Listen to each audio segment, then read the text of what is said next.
Good morning student. Online classes में आपका हार्दिक अभिनंदन। प्रशिक्षणार्थियों, BA BEd, BSc BEd, fourth year gender school and society में आप पढ़ रहे हैं स्वतंत्र भारत में बालिका शिक्षा को बढ़ावा देने वाले अभिकरण एजेंसियां। तो प्रशिक्षणार्थियों, विभिन्न राष्ट्रीय शिक्षा आयोगों ने और विभिन्न राष्ट्रीय शिक्षा समितियों ने स्वतंत्र भारत में महिलाओं के शैक्षिक विकास में महत्वपूर्ण योगदान दिया है। जैसा कि मैं आपको राधाकृष्णन आयोग, मुदालियर आयोग, राष्ट्रीय शिक्षा आयोग, दुर्गाबाई देशमुख समिति, विभिन्न शिक्षा आयोगों और विभिन्न शिक्षा समितियों के बारे में विस्तार से अध्ययन करा चुका हूं। प्रशिक्षणार्थियों, आज अपना जो देश की स्वतंत्र भारत की महिलाओं के शैक्षिक विकास में जो योगदान दिया है वो राष्ट्रीय शिक्षा नीति का महत्वपूर्ण योगदान है। राष्ट्रीय शिक्षा नीति 1986 में लागू हुई और मई 1986 में पार्लियामेंट ने इसको मंजूरी दे दी। प्रशिक्षणार्थियों, राष्ट्रीय शिक्षा नीति 10+2+3 ये पूरे देश को समान शिक्षा की व्यवस्था करती है। राष्ट्रीय शिक्षा नीति का स्वतंत्र भारत की महिलाओं को उनके शैक्षिक विकास को बुलंदियों पर ले जाने का बहुत ही महत्वपूर्ण योगदान इस शिक्षा नीति का है। प्रशिक्षणार्थियों, राष्ट्रीय शिक्षा नीति 1986 की चर्चा करते हैं। महिलाओं के शैक्षिक विकास का ये महत्वपूर्ण कदम माना जाता है। महिलाओं की शिक्षा को बढ़ावा देने के लिए राष्ट्रीय शिक्षा नीति 1986 का ये अति महत्वपूर्ण शैक्षिक विकास की ओर माने जाने वाला कदम कहलाता है। 10+2+3 राष्ट्रीय संरचना पूरे देश में इस समान शिक्षा व्यवस्था को लागू किया गया। 10th क्लास पास करने के बाद 2 वर्ष की उच्च माध्यमिक और 3 वर्ष का आपका ये कोर्स कराने की बात पूरे देश में एक साथ लागू करने की ये बात कही गई 1986 में। 10+2+3 इसको राष्ट्रीय पाठ्यक्रम घोषित किया गया कि ये पूरे देश के लिए एक ही पाठ्यक्रम है, समान पाठ्यक्रम है और पूरे देश के लिए इस 10+2+3 ये राष्ट्रीय पाठ्यक्रम जोड़ा गया। पूरे देश के लिए समान रूप से यही पाठ्यक्रम लागू किया। इस पाठ्यक्रम के साथ साथ ये जो शिक्षा प्रणाली थी ये शैक्षिक अवसरों की समानता प्रदान करने वाली थी। अर्थात जैसा कि संविधान में साफ लिखा हुआ है कि किसी भी जाति, धर्म या लिंग के आधार पर शैक्षिक अवसरों की समानता बरकरार रखी जाएगी, भेदभाव नहीं किया जा सकता। तो शैक्षिक अवसरों की समानता की ये राष्ट्रीय शिक्षा नीति ने बात कही। शैक्षिक अवसरों की समानता तो समान अधिकार दोनों को प्रदान किए गए, लड़के और लड़की के लिए, और दोनों की शिक्षा को प्राथमिकता देने की बात इस शिक्षा प्रणाली के अंतर्गत कही गई। लड़के और लड़की को समान रूप से शिक्षा प्रदान की जाएगी, क्योंकि हम ऐसा नहीं कर सकते कि लड़कों को शिक्षा प्रदान करते रहें और लड़कियों को शिक्षा से वंचित कर दें। ऐसी स्थिति में देश में और देश को विकास के मार्ग पर लाने में बहुत असुविधा होगी। देश की विकास के मार्ग की बाधा और देश की एकता और अखंडता को बनाए रखने के मार्ग में भी बाधा उठ खड़ी होगी।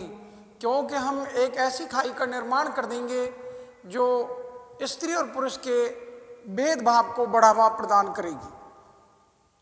इसलिए राष्ट्रीय शिक्षा नीति के अंतर्गत ये अवसरों की समानता की बात कही गई कि शैक्षिक अवसरों की समानता प्रदान की जाएगी।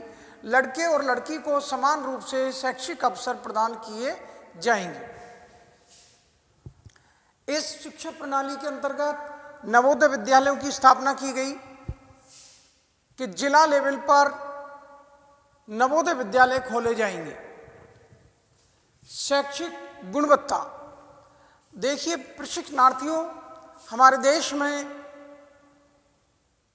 विद्यालयों में और छात्रों की संख्या में संख्यात्मक वृद्धि तो हुई, विद्यालयों की संख्या बढ़ी, छात्रों की संख्या बढ़ गई, तो विद्यालय नए नए खुले, नए नए छात्र भी आ गए, लेकिन शिक्षा की गुणवत्ता को कैसे बनाए रखा जाए, इस पर चर्चा होना बाकी था। हम संख्यात्मक वृद्धि तो कर पाए, लेकिन हमको गुणात्मक वृद्धि नहीं हो रही थी। हमारे जितने भी शिक्षा आयोग निर्मित किए गए थे, उनसे हमको गुणात्मक वृद्धि स्पष्ट रूप से दिखाई नहीं दे रही थी। ऐसी स्थिति में शैक्षिक गुणवत्ता बढ़ाने के लिए राष्ट्रीय शिक्षा नीति 1986 को लागू किया गया। देश में संख्यात्मक वृद्धि हुई, छात्रों की, विद्यालयों की वृद्धि हुई, लेकिन गुणात्मक वृद्धि नहीं हो रही थी। उसके लिए यह है कि गुणवान शिक्षक हों तो गुणवान शिष्य भी होंगे। तो शिक्षक और प्रशिक्षण की व्यवस्था की गई। तो राष्ट्रीय शिक्षा नीति में शैक्षिक गुणवत्ता पर विशेष रूप से जोर दिया गया और हर 5 वर्ष बाद इसके कार्यान्वयन की जो ये प्रणाली लागू की गई है, इसकी नीतियों की, इसकी क्रियान्वितियों की, उन पर समीक्षा की जाएगी। ये प्रस्ताव रखा गया राष्ट्रीय शिक्षा नीति 1986 में। इसने कुछ सिद्धांत भी बनाए। उन सिद्धांतों के बारे में मैं आपको विस्तार से चर्चा कर रहा हूं। प्रशिक्षणार्थियों, आपने यहां देखा, राष्ट्रीय शिक्षा नीति की बदौलत ही हमारे देश की महिलाएं स्वतंत्र भारत में शिक्षा के क्षेत्र में महत्वपूर्ण भूमिका अदा कर सकी। पहला इसका सिद्धांत जो बनाया गया राष्ट्रीय शिक्षा नीति का, वो ये था कि शैक्षिक अवसरों की समानता सभी को प्रदान की जाए, अर्थात शिक्षा के अवसर सभी को उपलब्ध कराए जाएं। क्या है कि जब तक पर्याप्त अवसर नहीं होंगे, शैक्षिक सुविधाएं नहीं होंगी, शैक्षिक परिवेश नहीं होगा, बालिकाओं को अभिभावक विद्यालय भेजने से परहेज करेंगे। उसी विद्यालय में बालिकाओं की संख्या अधिक होती है जहां महिलाएं, बालिकाएं अपने आप को सुरक्षित और महफूज महसूस करें, महसूस करें, जहां उनको ये लगता है कि इस जगह पर वो सुरक्षित हैं, तो ऐसे विद्यालय में, ऐसी संस्था में, ऐसे कार्यालय में वो काम करना पसंद करती हैं। और महिलाओं के लिए उचित परिवेश का निर्माण करना ये सरकार की और संस्थाओं की नैतिक जिम्मेदारी बनती है। प्रशिक्षणार्थियों, बात है राष्ट्रीय शिक्षा नीति 1986 के सिद्धांतों की, तो शिक्षा सभी को उपलब्ध कराई जाए और शिक्षा ऐसी हो जो देश के नागरिकों को सुसंस्कृत, संवेदनशील, मनोवैज्ञानिक समझ, वैज्ञानिक चिंतन की आदतों का निर्माण करे। पुनः सुन लीजिए।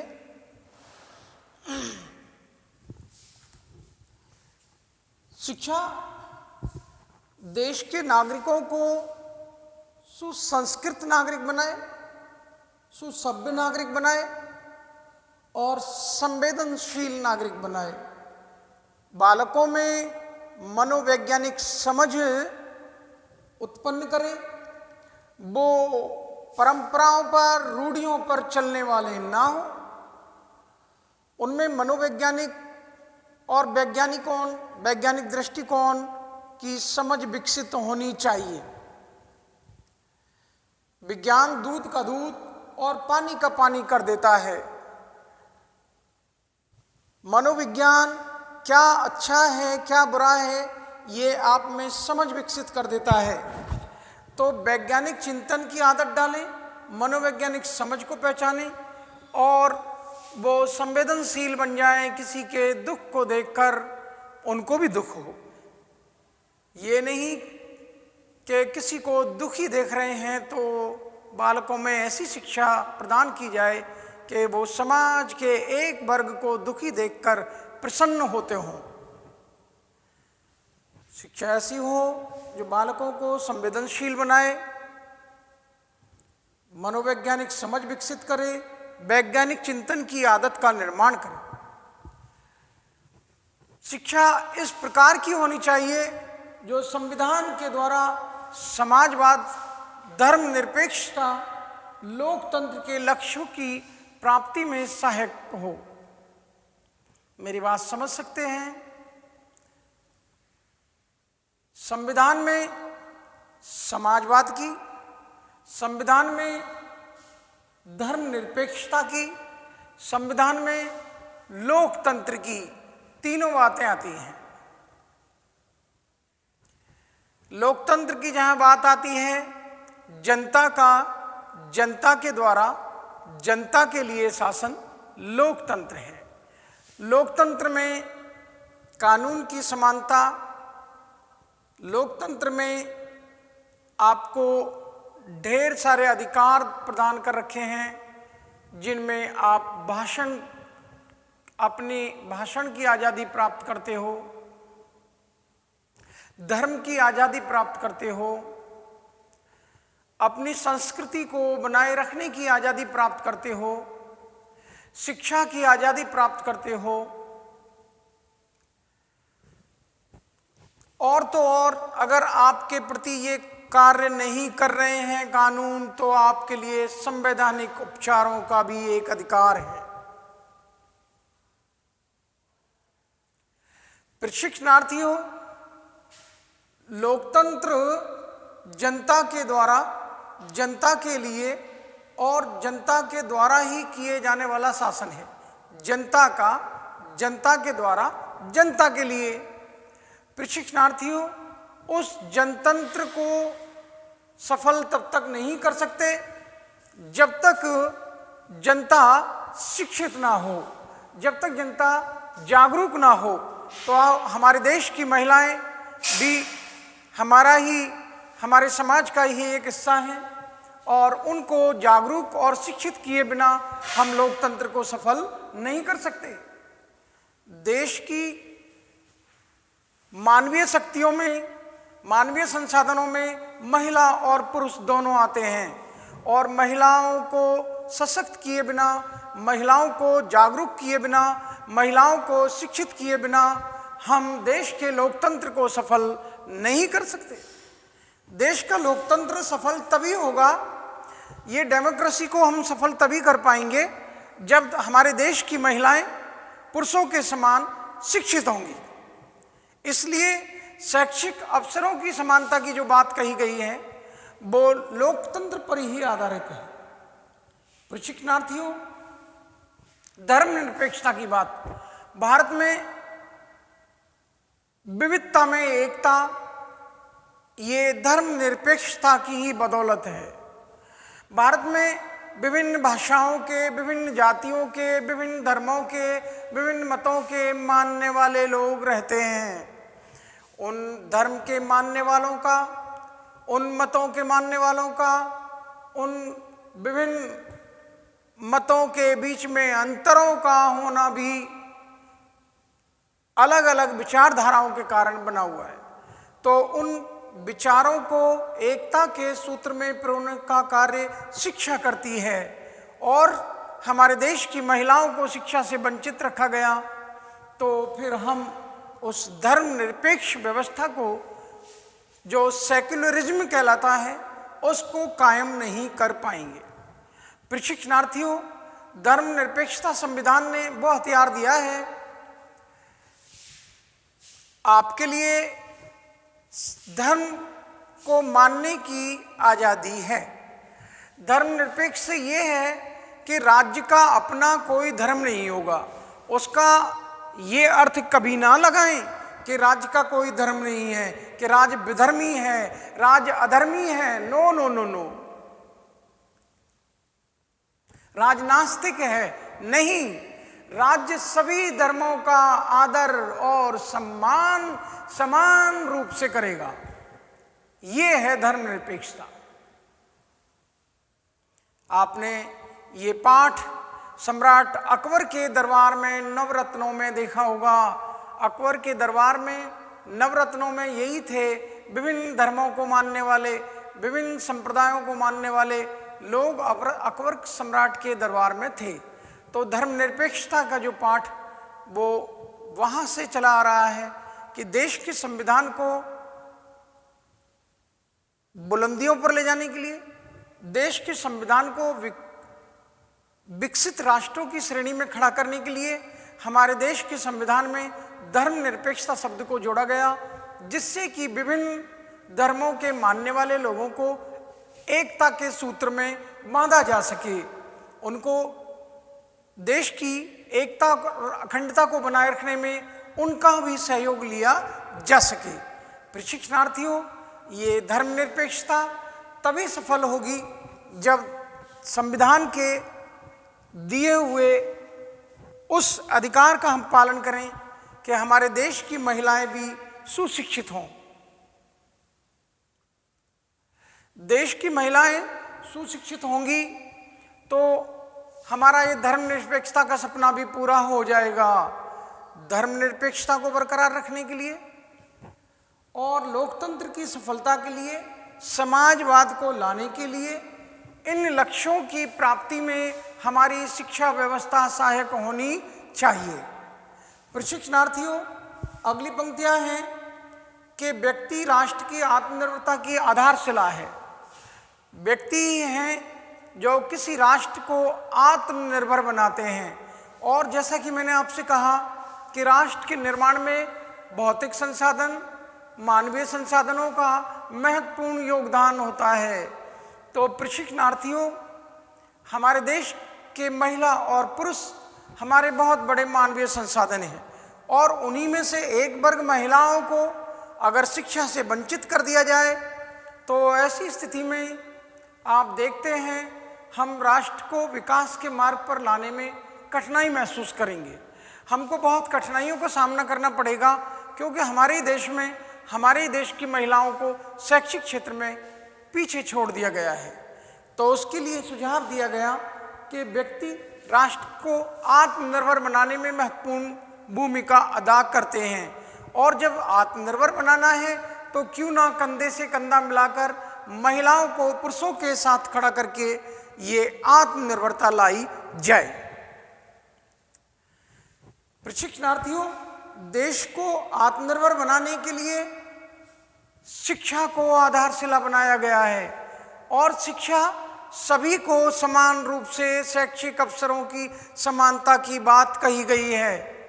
अगर शैक्षिक अवसरों की समानता प्रदान नहीं की गई तो देश को आत्मनिर्भर बनाने में बहुत बड़ी कठिनाइयों का सामना करना पड़ेगा। प्रशिक्षणार्थियों, जनशक्ति का विकास और आर्थिक आवश्यकताओं की पूर्ति, हम अपनी जनशक्ति है, ये महिलाएं हमारी जनशक्ति हैं, और इनका विकास करना है, और आर्थिक आवश्यकताओं की पूर्ति हम तभी कर पाएंगे। जैसा कि मैं आपको पहले पढ़ा चुका हूँ कि पढ़ लो शिक्षा चंडी और घर में चढ़ेगी हंडी।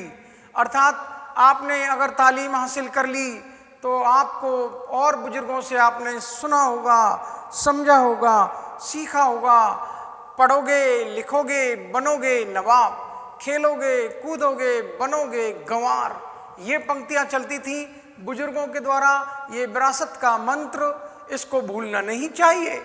अगर पढ़ लिख गए तो हम नवाबों की तरह जिंदगी गुजारना सीख जाएंगे, और अगर हमने तालीम हासिल नहीं की, इल्म हासिल नहीं किया, ज्ञान प्राप्त नहीं किया, शिक्षा हासिल नहीं की, तो ऐसी स्थिति में हमारी जिंदगी डांवाडोल हो जाएगी और उस नाव की तरह हो जाएगी जिस नाव पानी में तो पड़ी है, नाव बड़ी खूबसूरत है, नाव पे पेंटिंग कर रखी है, नाव में सारे हथियार रखे हुए हैं, लेकिन नाव को चलाने वाला कोई नहीं है। तो वो नाव पानी में हिचकोले खाते हुए कभी इधर कभी उधर। तो जो व्यक्ति शिक्षा हासिल नहीं करेंगे, जो महिलाएं शिक्षा हासिल नहीं करेंगी, वो आप जानते हैं उनकी जीवन नैया हिचकोले खाती रहती है। प्रशिक्षणार्थियों, पाठ का सारांश यहाँ है कि जनशक्ति को विकास के मार्ग पर लाया जाए और आर्थिक आवश्यकताओं की पूर्ति की जाए, जिससे कि हमारा वर्तमान में सुधार हो और हमारे भविष्य का निर्माण हो। शिक्षा ऐसी हो, राष्ट्रीय शिक्षा नीति में ये सिफारिश की गई कि राष्ट्रीय शिक्षा नीति 1986 में ये सिफारिश की गई कि हमारी शिक्षा ऐसी हो जिससे हमारे वर्तमान में सुधार हो सके और हमारे भविष्य का हम उचित निर्माण कर सकें। प्रशिक्षणार्थियों, क्या आप मेरी बात समझ सकते हैं कि वर्तमान में सुधार आवश्यक है। हमारी शिक्षा व्यवस्था में ये बहुत बड़ी कमजोरी है कि हम वर्तमान को नहीं सुधार सकते। वर्तमान नहीं सुधरा तो हमारे भविष्य भी अंधकार में चला जाएगा। 8 मिनट। अब वर्तमान में सुधार और भविष्य का निर्माण, अगर हमने वर्तमान को नहीं सुधारा शिक्षा के द्वारा तो हमारा भविष्य भी गर्त में चला जाता है। इसलिए हमारे देश की शिक्षा व्यवस्था इस प्रकार की बनाई गई। राष्ट्रीय शिक्षा नीति 1986 में इस बात की सिफारिश की गई कि वर्तमान को सुधारने वाली शिक्षा हो और भविष्य का निर्माण करने वाली शिक्षा हो। प्रशिक्षणार्थियों, अब आती है बात कि नारी समानता के लिए 1986 की इस शिक्षा व्यवस्था ने क्या व्यवस्थाएं दी। नंबर 1, महिलाओं को उचित परिवेश का निर्माण, शैक्षिक परिवेश का निर्माण किया जाए, उसको शिक्षा के पर्याप्त अवसर उपलब्ध कराए जाएं, उसको सारे शैक्षिक सुविधाएं मुहैया कराई जाएं। और सबसे बड़ी बात परिवेश की बात आती है। महिलाएं उसी कार्य को करना पसंद करती हैं, चाहे वो ऑफिस हो, स्कूल हो, हॉस्पिटल हो या कोई व्यावसायिक संस्था हो, वहाँ काम करना पसंद करती हैं जहाँ उनको सुरक्षित स्थान मिलता हो। तो शैक्षिक अवसरों की समानता के अंतर्गत पर्याप्त शैक्षिक अवसर और महिलाओं को उचित परिवेश मिलने के लिए सिफारिश की गई कि नारी को पुरुषों के समान तब लाया जाएगा, नारी समानता के लिए, कि जब उनको शैक्षिक शिक्षा का, विद्यालय का उचित परिवेश निर्मित किया हुआ हो। दूसरी सिफारिश, शिक्षकों को प्रशिक्षण की बात कही गई। जैसा कि मैं आपको पहले बता चुका हूं कि देश में विद्यालयों की संख्या, छात्रों की संख्यात्मक वृद्धि तो हुई, लेकिन गुणात्मक वृद्धि नहीं हुई। और गुणात्मक वृद्धि कौन करेगा कि जब शिक्षकों का उचित प्रशिक्षण होगा। जो आज ये टीचर्स ट्रेनिंग करने के लिए बैठे हुए हैं, वो इसी का उद्देश्य है कि देश को गुणवान शिक्षक चाहिए, और गुणवान शिक्षक होंगे तो निश्चित रूप से शिष्य भी गुणवान होंगे।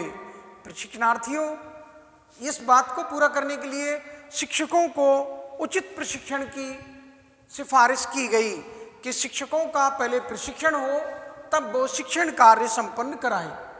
छात्रवृत्तियों की दर बढ़ाई जाए। दूसरा सुझाव ये दिया गया कि बालिकाओं को और उचित शिक्षा प्रदान करने के लिए, अधिक से अधिक शिक्षा में लाने के लिए उनको छात्रवृत्तियां बढ़ाई जाए, उनके लिए हॉस्टल की सुविधा मुहैया कराई जाए, उनके लिए आने जाने के वाहनों की सुविधा उपलब्ध कराई जाए, उनको रहने के लिए छात्रावास की व्यवस्था की जाए, ये सारी की सारी व्यवस्थाएं की जाएं और छात्रवृत्तियां जो मिलती हैं स्कॉलरशिप उसको और बढ़ाया जाए, जिससे कि अधिक से अधिक नारियों को शिक्षा प्रदान की जा सके, बालिकाओं को शिक्षा प्रदान की जा सके। अगर नई नियुक्ति हो रही है शिक्षकों की तो महिला शिक्षिकाओं के लिए 50% कोटा अलग से रख दिया जाए। ये सिफारिश की गई कि पुरुष और महिलाओं को लगाया जा रहा है तो 50-50% दोनों को लगाया जाए, ये सिफारिश की गई। 50% पुरुष और 50% स्त्रियां नियुक्त की जाएं, अर्थात 50% महिला शिक्षिकाओं का निर्धारित कोटा भरा जाए या महिलाओं को 50% को नियुक्ति प्रदान की जाए, ये सिफारिश की गई। 50% महिलाओं को नियुक्ति प्रदान की जाए। अगली सिफारिश ये की गई कि जो बालिकाएं कक्षा छोड़ चुकी हैं, जिन बालिकाओं ने कामकाज की वजह से पढ़ना लिखना नहीं हो पाया, वो निरक्षर रहीं, और जिन महिलाओं का विवाह हो गया या कोई कारण कोई भी रहे हो, आर्थिक हो, सामाजिक हो, पारिवारिक हो, कोई भी कारण हो, जिनकी वजह से वो पढ़ाई बीच में ही छोड़ गई या हो सकता है उनके क्षेत्र में स्कूल ना हो, तो ऐसी बालिकाओं के लिए जिनके क्षेत्र में स्कूल नहीं है, जिन्होंने विद्यालय में पढ़ते समय कक्षा को त्याग दिया था या वो कामकाज की वजह से पढ़ नहीं पाई, तो उनको नॉन फॉर्मल एजुकेशन की व्यवस्था की जानी चाहिए, अनौपचारिक शिक्षा की व्यवस्था की जाए। नामांकन माध्यमिक स्तर पर बालिकाओं का अधिक से अधिक नामांकन किया जाए और उनको विज्ञान, वाणिज्य और व्यावसायिक शिक्षा प्रदान की जाए। विज्ञान की शिक्षा, वाणिज्य की शिक्षा और व्यवसाय की शिक्षा प्रदान की जाए, जिससे कि वो अपने जीविका को अच्छे ढंग से चला सके। शिक्षकों के प्रशिक्षण की, प्रशासकों, योजनाकारों, इनके लिए एक सुझाव दिया। क्या सुझाव दिया? शिक्षकों, प्रशिक्षकों, जो शिक्षक, प्रशिक्षक, टीचर्स और टीचर्स को ट्रेनिंग कराने वाले प्रशिक्षक, प्रशासकों जो शिक्षा प्रशासन से जुड़े हुए व्यक्ति हैं, और योजनाकार जो शैक्षिक योजनाओं का निर्माण करते हैं, उन सब के लिए ये सुझाव दिया कि महिलाओं से संबंधित मुद्दों को हल करने के लिए उनको संवेदनशील होना लाजमी है। ये शिक्षक, ये प्रशिक्षक, ये योजनाकार और ये प्रशासक वर्ग ये संवेदनशील हो जाए जो महिलाओं से जुड़े हुए मुद्दे हैं उनके प्रति, और ये ऐसी योजनाओं का निर्माण करें जिससे महिलाएं अधिक से अधिक शिक्षा के क्षेत्र में अपना भाग ले सकें, शिक्षा हासिल कर सकें। प्रशिक्षणार्थियों, इसमें अल्पसंख्यकों की, अन्य पिछड़ा वर्ग की, विकलांगों की, सभी की शिक्षा की सिफारिश की गई। इसके लिए विभिन्न सहायता कार्यक्रम संचालित किए जाएं, चाहे उनमें स्वयंसेवी संस्थाएं, एनजीओ हैं, वो भी हेल्प कर सकती हैं, और सरकार ही कार्यक्रम के द्वारा, सरकार के द्वारा ऐसे सहायता कार्यक्रम को सफलतापूर्वक संचालित किया जाए। और तो और बालिकाओं के लिए अनुपूरक पाठ्यक्रमों का निर्माण भी किया जाना चाहिए। इस प्रकार से स्वतंत्र भारत में बालिका शिक्षा को बढ़ावा देने में हमारे देश की राष्ट्रीय शिक्षा नीति का भी महत्वपूर्ण योगदान है। मैं ये सिद्ध करने के लिए आया हूँ, मैं इस बात को पढ़ा रहा हूँ कि हमारे देश की जो आज वर्तमान स्थिति का हम अध्ययन कर रहे हैं कि स्वतंत्र भारत में बालिका शिक्षाओं की क्या पोजीशन है, क्या स्थिति है, तो उनको विभिन्न अभिकरणों ने, विभिन्न राष्ट्रीय एजेंसियों ने, विभिन्न आयोगों ने, विभिन्न शिक्षा समितियों ने महत्वपूर्ण योगदान दिया है। उसी श्रेणी में मैंने आज आपको राष्ट्रीय शिक्षा नीति 1986 का ये अध्ययन कराया कि राष्ट्रीय शिक्षा नीति 1986 ने ये सिफारिशें की जिनकी बदौलत हमारे देश की महिलाएं आज वर्तमान समय में पुरुष के साथ कंधे से कंधा मिलाकर खड़ी हुई हैं। मैं आपके लिए धन्यवाद ज्ञापित करता हूं। आपने बड़ी विनम्रता से मेरे इस पाठ को पढ़ा, सोचा, समझा और जाना। अगर कुछ भी समझ में नहीं आता है तो आप शर्माइएगा नहीं, झिझकिएगा मत। आप बेसाख्ता, बेझिझक होकर आप हमसे कोई भी प्रश्न कीजिए, हम आपके प्रश्नों के उत्तर देने की पूरी कोशिश करेंगे। मैं आपके लिए पुनः रिपीट थैंक्स कहता हूँ। Thank you student.